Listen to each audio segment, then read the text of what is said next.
kentang, wortel, dan sayuran lainnya. Dan berikutnya adalah siapkan air bersihnya, air dingin lebih baik lagi. Pertama kita kupas kentang dan wortel, lalu segera masukkan atau rendam dalam air yang telah disediakan. Ada pun manfaatnya agar terjaga kesegaran dari wortel dan kentang tersebut.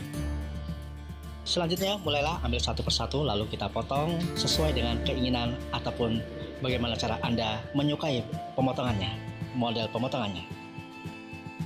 Berikutnya kita siapkan air dalam wajan untuk persiapan merebus kentang, wortel, dan sayurannya.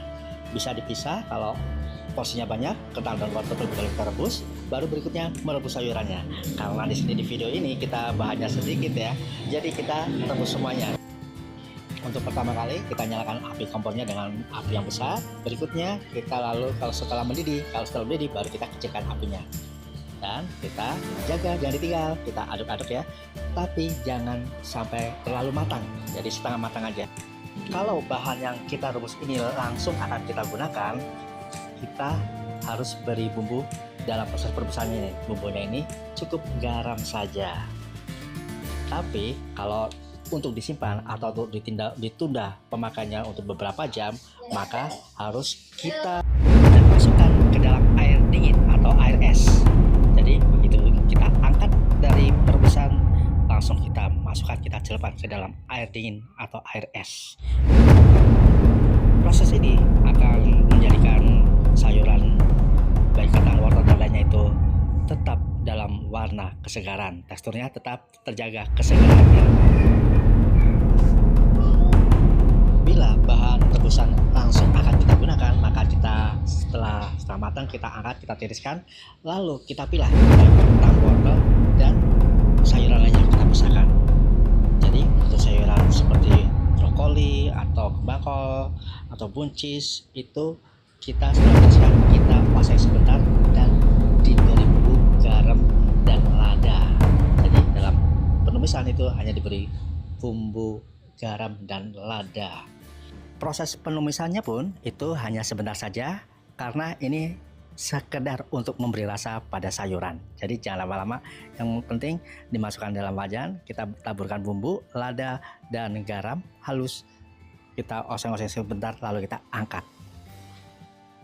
Untuk kentangnya setelah kita angkat dan kita tiriskan, kita tempatkan dalam wadah, lalu kita taburkan dengan bumbu dengan tepung terigu dan tepung beras.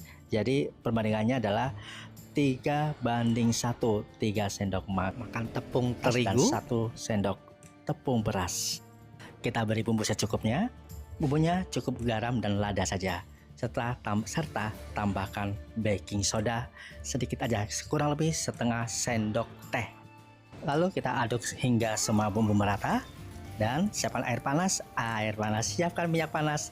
Lalu setelah minyaknya mendidih baru kita masukkan kentangnya. Dalam proses penggorengan kentang ini minyak harus benar-benar panas ya. Jadi nggak boleh agak panas atau belum panas. Pokoknya minyak yang sudah begitu panas baru kita masukkan. Proses penggorengannya pun kita pertama nyalakan api yang besar sampai minyaknya mendidih. Begitu minyaknya mendidih kita masukkan kentangnya. Setelah itu kita harus sebentar dan kecilkan apinya. Ketika kita pastikan tepungnya itu sudah melekat semua pada kentangnya, artinya sudah tidak basah kan, baru kita angkat ya, kita angkat kentangnya itu, kita angkat sebentar dan apinya itu kita besarkan. Kentangnya kita angkat, apinya kita besarkan, terus setelah minyaknya mendidih lagi, baru kita masukkan kentangnya untuk penggorengan yang kedua. Nah nanti cukup sebentar saja, kita aduk sebentar lalu kita angkat. Oke, itu adalah proses penggorengan kentang untuk steak.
Oke, setelah selesai penggorengan kedua, kita persiapkan berikutnya untuk proses kentang gorengnya.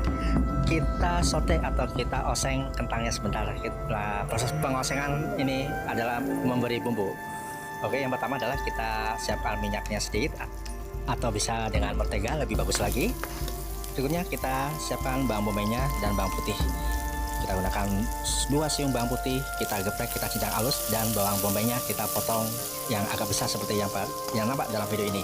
Lalu kita oseng sebentar dan masukkan kentangnya.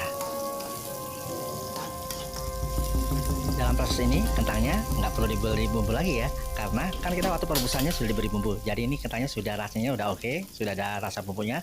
Jadi kita hanya memberi lada hitam, bagusnya lagi lada hitam. Kita taburi lada hitam saja agar warna atau teksturnya itu kelihatan menarik gitu.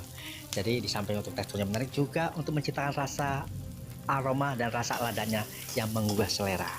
Oke, begitu saja proses dan cara mempersiapkan sayuran untuk stik, aneka stik. Oke, mudah kan? Gampang banget kan? Silakan diduplikasikan, dan bila ada pertanyaan silakan tulis di kolom komentar.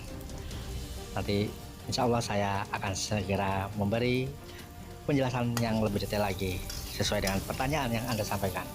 Oke, terima kasih, semoga bermanfaat.